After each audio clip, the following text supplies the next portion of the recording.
Syirik? Syirik tu apa?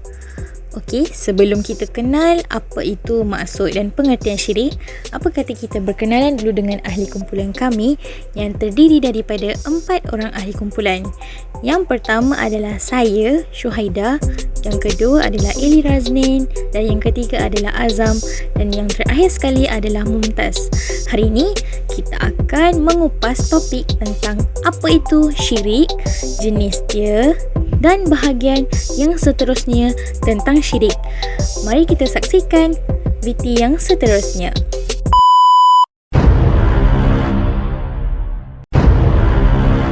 Assalamualaikum warahmatullahi wabarakatuh.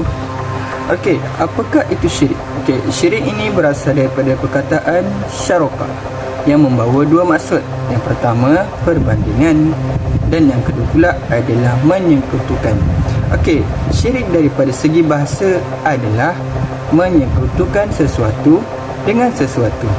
Pada istilah pula, syirik ini ialah menyekutukan atau menduakan Allah dengan sesuatu benda yang lain.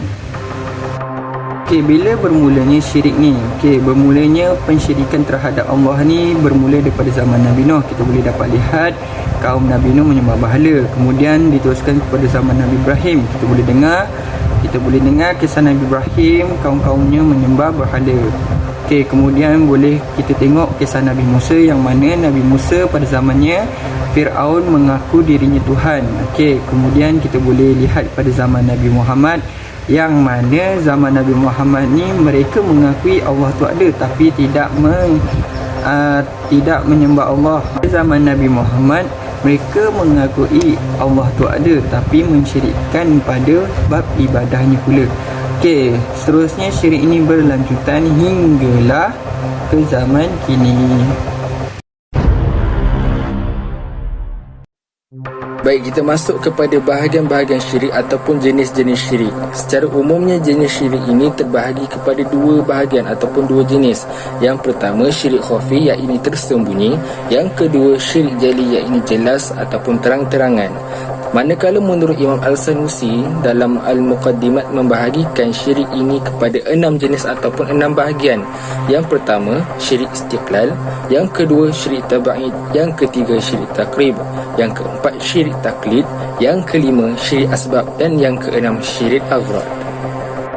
Kita pergi kepada dua jenis ataupun dua bahagian syirik yang secara umumnya kita jelas ketahui. Yang pertama syirik khafi. Apakah itu syirik khafi? Syirik khafi bermaksud syirik yang tersembunyi, iaitu tidak meletakkan Allah sebagai yang mutlak dalam niat, terutama ketika beribadah. Contohnya seperti seseorang itu kenyang kerana makan, tetapi ia tidak meletakkan Allah sebagai punca ia telah kenyang. Kita masuk kepada syirik yang kedua, iaitu syirik jali. Apakah itu syirik jali? Baik, syirik jali ialah meragui atau menafikan kewujudan Allah secara jelas.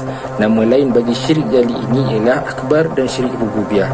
Baik, antara contoh-contoh ataupun contoh perbuatan syirik jali ini antaranya ialah menyembah berhala, memuja kubur dan juga menilik nasib.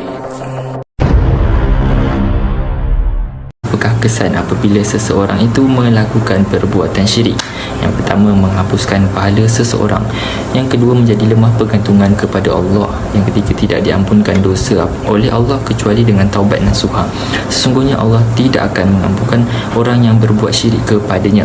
Jika mati di dalam kemusyrikan dan tidak bertaubat kepada Allah, maka akan ditempatkan di dalam neraka selamanya atas perbuatan mensyirikkan Allah. A'udzubillahi minasyaitonirrajim.